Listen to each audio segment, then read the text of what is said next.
Look at this scene, the teacher is trying to educate his student. This boy is an ordinary high school student by day, but by night, he transforms into North Korea's top assassin. His name is Myung-hoon. Today is his first day at school in South Korea, and he's placed in the most rebellious class, where even the homeroom teacher is a real piece of work. The teacher likes to walk around the classroom with a ruler in hand, disciplining the students, while Myung-hoon sits at the back of the class. As soon as school ends, the school bully and his gang approach Myung-hoon. Turns out, they want to pick on the new student. The bully demands that Myung-hoon pay protection money, but he ignores them. The bully, annoyed, challenges Myung-hoon to meet him on the rooftop after school and casually throws an arm around him. Wow, not giving any respect to our leader, huh? The gang members chime in, feeling humiliated. The bully shows a sinister expression and drags Myung-hoon up to the rooftop. The bully punches Myung-hoon, but instead of dodging, Myung-hoon just stares back at him. One of the gang members searches Myung-hoon and takes his wallet, handing it to the bully. The bully's eyes light up when he sees the money. Wow, all new bills, over $1,000,000. He pulls out a photo from the wallet, pointing at it. This girl in the picture. Not bad at all. Myung-hoon snatches the photo back, clenching his fist. Everyone expected him to beat the gang up, but just then, the homeroom teacher suddenly appears with his ruler. You brats, get back to class now. Myung-hoon slips the photo into his chest pocket. Not wanting to fight, Myung-hoon heads to the gym and runs 100 laps straight. Despite the effort, he doesn't break a sweat. The next day in class, the homeroom teacher demands that everyone turn in their phones. Anyone caught using one will get hit with the ruler, and if they raise a middle finger, they'll get an extra hit. The teacher orders the students to clean the windows, and the bully comes up with another nasty idea. He sends everyone home but tells Myung-hoon and his desk partner to stay and clean. To keep his cover, Myung-hoon complies. As the two clean the windows, his desk partner starts to realize that Myung-hoon isn't as bad as he seems. The next day, the other students bully Myung-hoon's desk partner, throwing trash at her seat. The bully's girlfriend also joins in, and they even high-five each other afterward. Myung-hoon helps his desk partner clean up, and the other students mock them. You two make a cute couple, what a pair of losers. After school, the bully and his gang drag Myung-hoon's desk partner to the chemistry lab and demand protection money. All the hard-earned cash from her part-time job gets stolen by them. Even worse, they tore the clothes of Myung-hoon's desk partner. Just at that crucial moment, the door burst open, and Myung-hoon walked in. Seeing her disheveled state, he immediately understood what was going on. One of the lackeys rushed towards Myung-hoon, then another swung a punch at him, but Myung-hoon easily caught it and delivered a quick blow to his neck. The third lackey was kicked in the knee, and then Myung-hoon tied the hands of the two lackeys together. All three cried out in pain. Myung-hoon shoved them aside, and now the bully himself decided to step in. He threw a punch at Myung-hoon, but instead of dodging, Myung-hoon punched him right back. Their fists collided, and the bully's bones cracked, leaving him on the ground, crying out for his dad. Myung-hoon rescued his desk partner, but in the following days, she didn't come to class. Meanwhile, the homeroom teacher was once again patrolling the room with his stick. While Myung-hoon was deep in thought, the teacher walked over to him. Suddenly, in a split second, the ruler was knocked out of the teacher's hand by Myung-hoon. His quick reflexes left the entire class stunned, with their jaws dropping.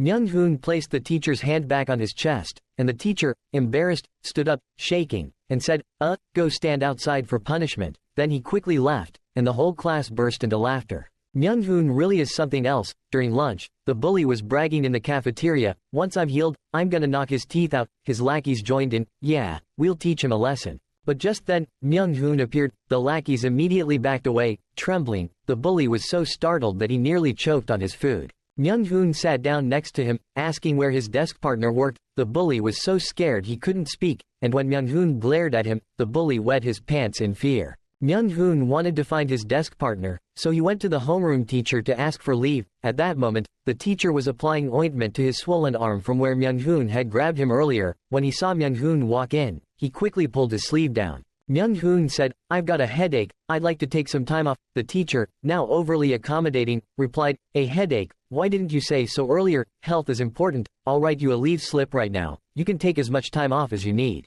If you're wondering why Myung-hoon is so skilled, it's because he's North Korea's top special agent. His mission this time is to track down traitors who have defected to the South Korean military. Among them is someone known as Polaris, who has killed several of Myung-hoon's comrades. Myung-hoon visits a boxing gym. As soon as the door opens, he slams it into the owner's head. The gym owner stumbles back, but Myung-hoon swiftly grabs his arm, dislocating his jaw. The gym owner tries to lock Myung-hoon in a bear hug, but Myung-hoon counters with Wing Chun techniques, attacking while escaping the hold. He then delivers several slaps to the owner's face, grabs his curly hair, lifts him off the ground, and slams him down hard. The gym owner, his face bruised and swollen, was tied up by Myung-hoon. Myung-hoon asked him about the whereabouts of Polaris, but the owner remained stubborn. Without wasting time, Myung-hoon shot him in the leg. Finally, the owner gave in, but as Myung-hoon let his guard down, the owner grabbed a chair and attacked, knocking Myung-hoon to the ground. The owner then snatched a nearby fruit knife and wildly swung it. Knowing his intentions, Myung-hoon elbowed him away, backed up to gain momentum, and then leapt forward with a devastating kick, ending the fight. Myung-hoon visited a butcher shop and got Polaris's license plate from the butcher. The butcher's overly cooperative attitude made Myung-hoon suspicious, and sure enough, while pleading for his life, the butcher grabbed a pair of scissors and frantically lunged at Myung-hoon. Myung-hoon quickly restrained him, delivered a punch to his face, causing him to lose balance and fall. Seizing the opportunity, Myung-hoon took the scissors from him, shoved him aside, and pinned him under a pig carcass, ultimately finishing him off. Myung-hoon tracked down Polaris's car. A motorcycle parked next to an older man's car caught the man's attention, as something about it seemed off. The man cautiously pressed the gas pedal, and just as the motorcyclist pulled out a gun, he sped away. Myung-hoon chased after them, firing 3 shots that shattered the car's windows. He then aimed at the tires and shot again, causing the car to spin out of control and crash into a pedestrian before coming to a stop. Wearing his helmet, Myung-hoon calmly approached Polaris, who was trapped in the car, looking like a lamb awaiting slaughter. Just as Myung-hoon was about to finish him off, he noticed the crowd nearby and decided to walk away to avoid attracting attention. When Myung-hoon returned home from school, he found the house dark. Looking down, he saw his foster parents lying in pools of blood. Immediately realizing that Polaris had come for revenge,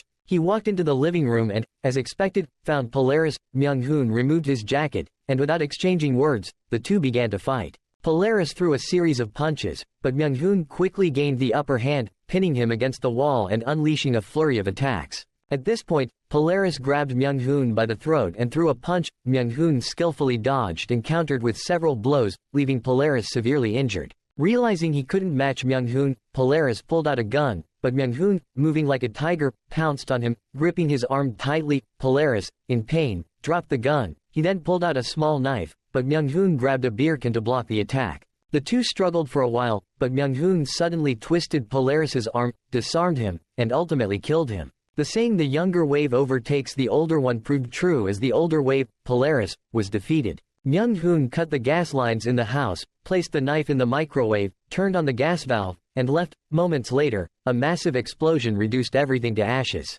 Myung-hoon was ready to leave everything behind. Not long after, Myung-hoon received his final mission, to retrieve a diamond from Polaris's comrades. Once this mission was completed, he could return to North Korea, reunite with his sister, and start a new life like an ordinary person. With a gunshot, Myung-hoon successfully entered an abandoned building. Upon hearing the gunfire, the people inside quickly packed up and fled. Just as they stood up, a grenade flew in, filling the room with smoke and dust. Myung-hoon easily retrieved the diamond without much effort and prepared to return to North Korea. However, things had changed. North Korea's leader had died, and the new leadership, seeking peaceful bilateral relations, decided to eliminate all North Korean operatives. Myung-hoon was still unaware of this. That evening, Myung-hoon hurriedly packed his belongings and headed to the port, filled with joy at the prospect of reuniting with his sister. But just as he set his luggage down, the boatman suddenly stabbed him in the chest. Myung-hoon pushed him away with all his strength, strangled him, and killed him, then threw his body into the sea. Myung-hoon never imagined that his homeland would abandon him so ruthlessly. With no way out, he sought refuge at his desk partner's house. When she saw the news and realized that Myung-hoon was a North Korean spy, she still chose not to report him.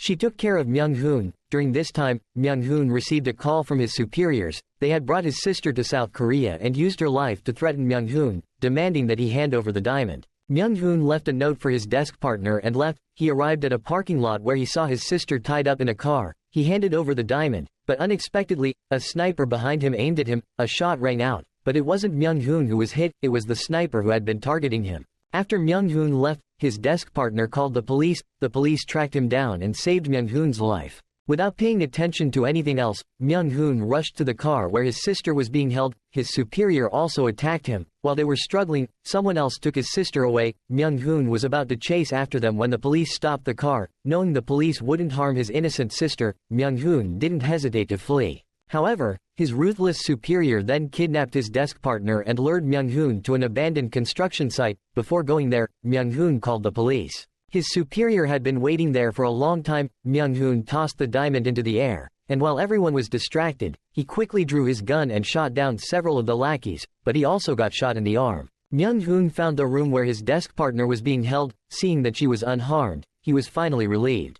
At that moment, the enemies surrounded them. Myung-hoon threw explosives toward the oxygen tanks, grabbed his desk partner, and detonated the explosives. In an instant, flames and smoke filled the air. As the fire died down and the smoke cleared, Myung-hoon and his desk partner finally made their way out. But suddenly, one of the henchmen, who had regained consciousness, grabbed onto Myung-hoon tightly. Myung-hoon told his desk partner to run ahead. At the same time, his superior woke up, aiming a gun at Myung-hoon. Using the henchman as a shield, Myung-hoon narrowly escaped death. By now, the police had arrived at the scene. Myung-hoon knew there was no way out, but even if he had to die, he was determined to get his revenge. He turned and aimed straight for his superior's heart. At the same moment, the police fired at Myung-hoon. After several shots, both men fell to the ground. In the police car, Myung-hoon kept calling out for his sister. He had fought so hard, all for the chance to be reunited with her. As he gazed at the sorrowful sunset painting the sky in red, Myung-hoon slowly closed his eyes, leaving this world with all his cherished memories. In the final scenes, Myung-hoon's desk partner helps take care of his sister.